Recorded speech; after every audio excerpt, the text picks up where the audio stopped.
यत्र काले त्वनावृत्तिम् आवृत्तिं चैव योगिनः प्रयाता यान्ति तं कालं वक्ष्यामि भरतर्षभ।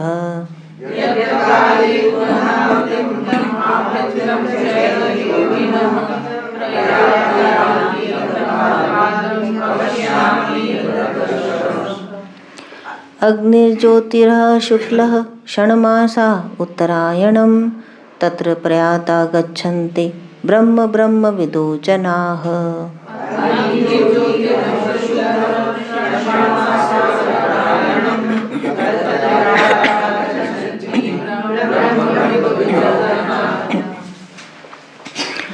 धूमो रात्रिस्तथा कृष्णः षण्मासा दक्षिणायनं तत्र चान्द्रमसं ज्योतिर्योगी प्राप्य निवर्तते।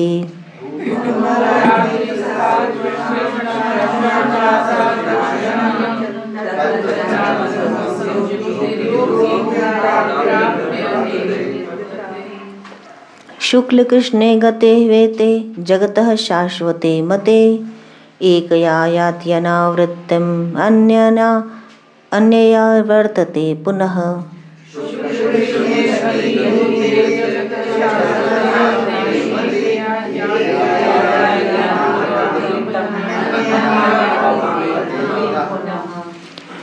नैते श्रुति पार्थ जानन् योगी मुह्यति कश्चन तस्मात् सर्वेषु कालेषु योगयुक्तो भवार्जुन।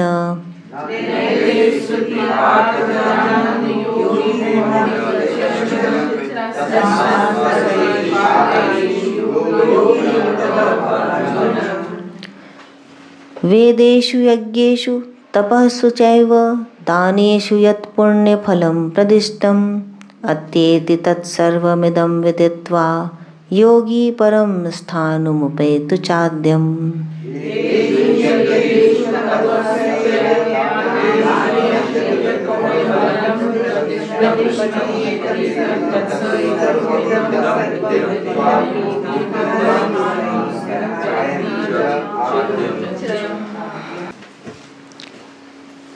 पुनर्जन्म की बात हो रही थी। अर्जुन का 7वां प्रश्न था कि आपको अंतिम काल में किस प्रकार जाना जा सकता है। इसी का उत्तर देते हुए भगवान आगे बताते हैं कि यत्र काले त्वनावृत्तिम् आवृत्तिं चैव योगिनः प्रयाता यान्ति तं कालं वक्ष्यामि भरतर्षभ। कि हे भरतवर्षी श्रेष्ठ तेजस्वी अर्जुन, तुम इस बात को समझोगे, इसीलिए उन्होंने उसको भरतर्षभ कहा क्योंकि तुम्हारे अंदर वो तेज है। तो जिस काल में, अब काल शब्द यहाँ पे इसलिए कहा गया कि आगे भी काल के अभिमानी देवताओं की बात हो रही है। तो जिस काल में जो योगी प्रयाण करते हैं, उस काल में जो अनावृत्ति को प्राप्त हैं, जिनका ज्ञान अनावृत हो गया अर्थात जिसमें से माया का आवरण हट गया है, वह अनावृत्ति को प्राप्त करते हैं अर्थात उनकी पुनरावृत्ति नहीं होती। और जिनका ज्ञान अभी आवृत्त है वे आवृत्ति को प्राप्त करते हैं अर्थात दे कम अगेन एंड अगेन। तो जिनका ज्ञान प्रकट हो चुका है, जैसे एक दिया जल रहा है, उसके ऊपर गहरे काले रंग का ढक्कन ढक दिया तो अब दिखाई नहीं देगा ना उसकी रोशनी। तो उसी तरह से जिनका ज्ञान आवृत है वो तो बराबर बराबर आते रहेंगे, वापस पुनरावृत्ति होगी इस जन्म में इस शरीर के अंदर। लेकिन जिनके ऊपर से वो ढक्कन हट गया, अब क्या दिए का प्रकाश फैल रहा है सब तरफ। ठीक इसी तरह जिनका ज्ञान अनावृत है उनकी फिर पुनरावृत्ति नहीं होती। तो यहाँ पर जो बात पुनरावृत्ति की हो रही है ये उनकी हो रही है जो योगी जन है, साधारण मनुष्यों की बात नहीं हो रही। अब जो श्लोक आ रहे हैं इसमें बात योगियों की है। तो सद्य मुक्ति की बात भगवान कर चुके हैं। एक सद्य मुक्ति होती है जिसको जीवन मुक्ता भी कहते हैं कि देन एंड देयर जिन्होंने मोक्ष प्राप्त कर ली, तो अब उनको कहीं आना जाना है ही नहीं। यहाँ पे बात हो रही है जो आते हैं जाते हैं, कृष्ण पक्ष और शुक्ल पक्ष की बात करेंगे ना भगवान उस काल में, तो वो एक शुक्ल गति कही उन्होंने और एक कृष्ण गति कही कि जो आ रहा है और जा रहा है इन दो गतियों से। लेकिन जो जीवन मुक्त है उसने तो इसी शरीर भाव के अंदर मोक्ष प्राप्त कर लिया है, उसने भगवान के संग वो जुड़ गया है। तो अब उसे कहीं जाना आना है ही नहीं। जैसे कबीर थे कि अब कहाँ जाना आना है उनको, तो उन्होंने तो भगवान को देख लिया, ब्रह्मविद हो गए, तो उसी में बैठे हुए हैं, उसी भाव में सारा समय है, तो उन्हें जाना आना नहीं है। अब जो योगी जन हैं, जो योग साधना कर रहे हैं, जो भगवत प्राप्ति का प्रयास कर रहे हैं, लेकिन अभी जीवन मुक्त नहीं हुए, तो उस क्रमवार मुक्ति की यहाँ बात हो रही है कि या तो क्रमवार मुक्ति जो मिलती है वो कैसे मिलती है, और या जिनकी पुनरावृत्ति होती है तो क्यों पुनरावृत्ति होती है वापस जन्म आने से। अग्नि ज्योतिरः शुक्लः षण्मासा उत्तरायणम तत्र प्रयाता गच्छन्ति ब्रह्म ब्रह्मविदो जनाः। यहाँ अग्नि कालाभिमानी देवता का वाचक है तथा ज्योति भी कालाभिमानी देवता का ही वाचक है, अथवा अग्नि और ज्योति नाम वाले दो प्रसिद्ध वैदिक देवता ही हैं। अब जो श्लोक आ रहे हैं इनकी भाषा वेद की भाषा है, तो उसमें जो बात कही गई है वो वेदों से बहुत ज़्यादा मिलती जुलती सी है, तो बात पूरी तरह समझ नहीं आती कि क्या लिखा हुआ है उसके अंदर। तो भगवान शंकराचार्य कहते हैं कि जिस वन में आम के पेड़ अधिक होते हैं उसको जैसे आम का वन कहा जाता है, उसी प्रकार यहाँ कालाभिमानी देवताओं का वर्णन अधिक होने से यत्र काले तम कालम इत्यादि कालवाचक शब्दों का प्रयोग किया गया है, जबकि किसी समय की बात नहीं है, लेकिन फिर भी काल कहा गया है क्योंकि कालाभिमानी देवताओं का वर्णन है यहाँ पर। तो जो ज्योति है, जो अग्नि है, ये सब क्या है? ये कालाभिमानी देवता हैं। दिन का देवता, शुक्ल पक्ष का देवता, उत्तरायण के 6 महीनों का देवता है। उस मार्ग में अर्थात उपयुक्त देवताओं के अधिकार में जो क्षेत्र आते हैं उसमें मर कर गए हुए ब्रह्मवेत्ता यानी ब्रह्म की उपासना में तत्पर हुए पुरुष क्रम से ब्रह्म को प्राप्त होते हैं। यहाँ उत्तरायण मार्ग भी देवता का ही वाचक है, क्योंकि अन्यत्र अर्थात ब्रह्म सूत्र इत्यादि में भी यही न्याय माना गया है। तो अब इससे ये नहीं समझना चाहिए कि किसी समय विशेष का वर्णन किया गया है। जो इसमें उत्तरायण की बात कही गई है, जहाँ पे ज्योति फैली हुई है, देखिए ज्योति है, अग्नि है और उत्तरायण है। तो ऐसी स्थिति में जो पलायन इस शरीर को छोड़ करके जिसकी मृत्यु होती है, जिसको मृत्यु कहते हैं, जो जाता है इस शरीर को छोड़ के ऐसी अवस्था में, तो वो भगवत प्राप्ति करता है। क्रमवार उसको मुक्ति मिलती है कि वो ब्रह्मा के स्थान पर रहता है, और जब ब्रह्मा का भी लय हो जाता है तो वो उसका भी लय परमात्मा में हो जाता है, और या फिर इस तरह प्रयाण काल करते समय वो सीधा ब्रह्म में प्रवेश कर जाता है। तो यह मुक्ति कब होती है? यह प्रयाण काल की मुक्ति है, यह जीवन मुक्ति नहीं है, ये during the process of death, ये तब की मुक्ति की बात की जा रही है। तो उस समय यदि ज्योति है, सर्वत्र उस समय ज्योति फैली हुई है, ज्ञान की ज्योति। अब ज्ञान की ज्योति कैसे आएगी? यह षड ऐश्वर्य से आएगी, विवेक, वैराग्य, शम, दम, तेज और ज्ञान, इससे जो ज्योति फैलती है वह षडमासा कहलाती है। यही 6 महीने हैं, यही जो ज्ञान वैराग्य है यही 6 महीने हैं, और ये जिसके अंदर स्थापित है उस समय जब वह प्राण त्याग करता है भगवान का स्मरण करते हुए, जैसे भगवान ने कहा ना कि नित्य मेरा स्मरण करें, बार बार इस अध्याय में भगवान ने इस बात पर जोर दिया है कि मेरे पर ही आश्रित हो, मेरा ही स्मरण करे, उसके ध्यान में और कुछ भी ना हो जीवन पर्यंत, केवल तब और तब मृत्यु के समय में उसे मैं याद आऊँगा।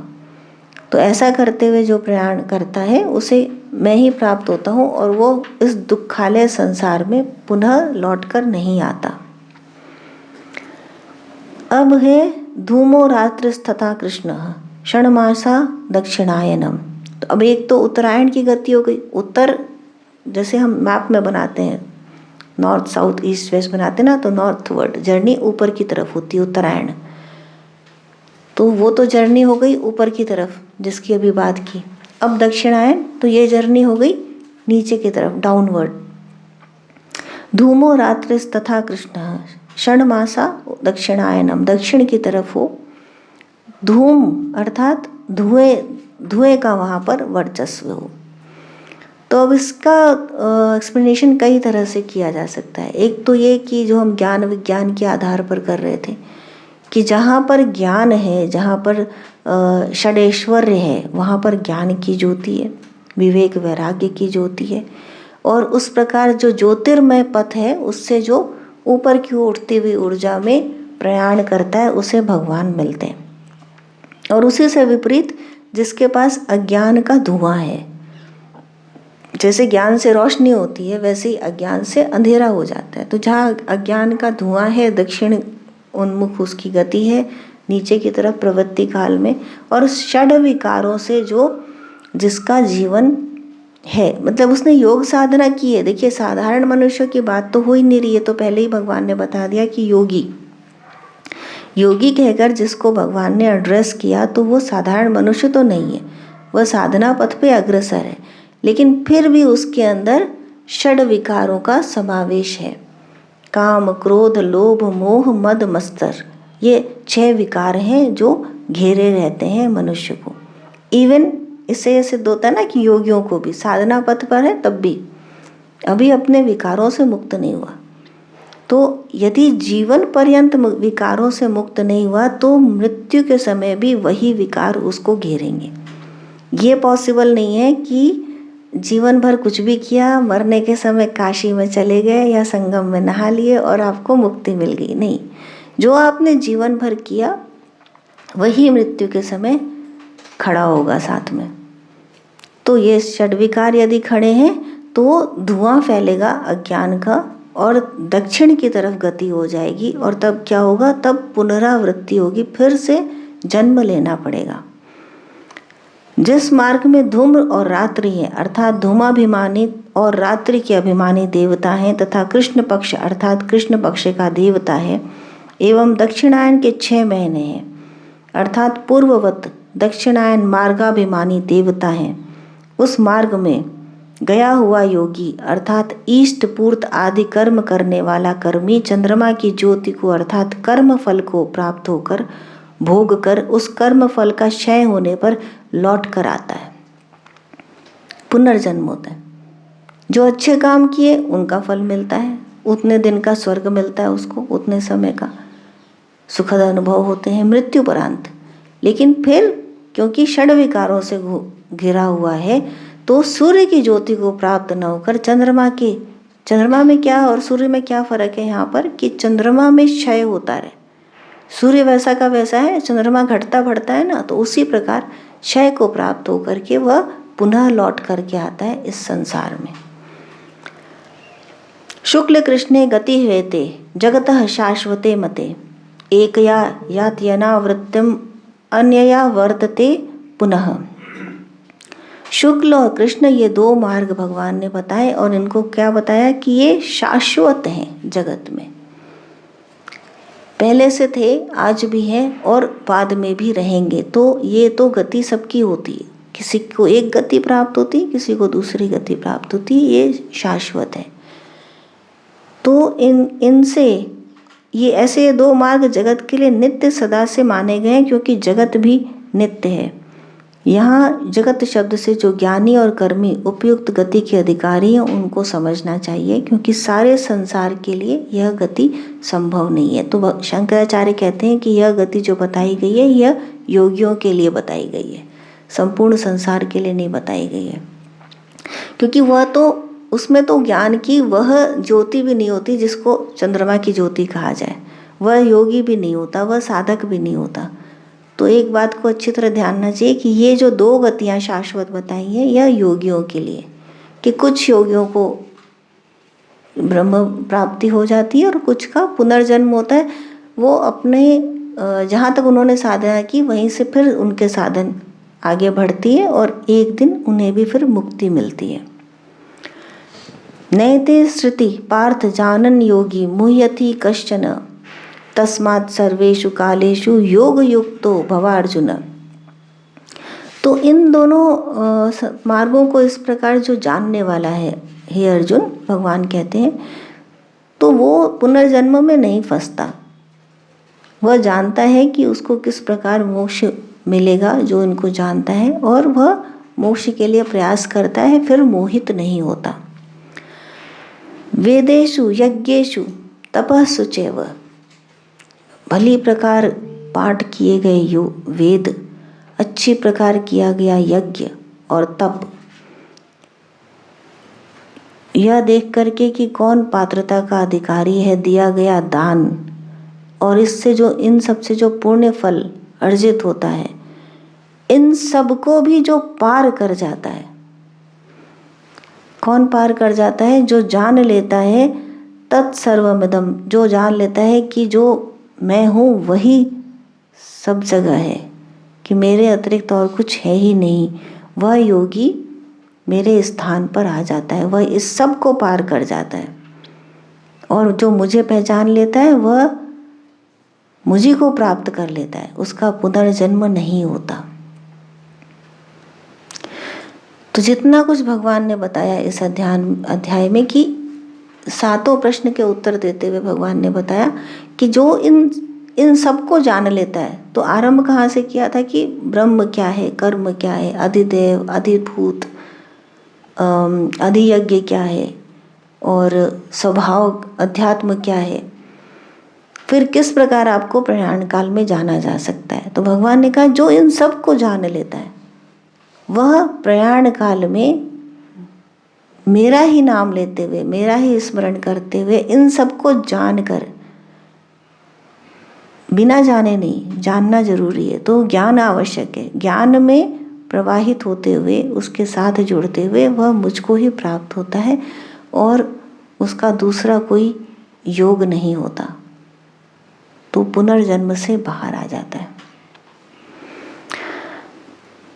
ओम तत्सदिति श्रीमद्भगवद्गीता उपनिषस्तु ब्रह्म विद्यायां योग शास्त्रे श्रीकृष्णार्जुन संवादे अक्षर ब्रह्म योगो नाम अष्टोऽध्यायः। जय श्री कृष्ण।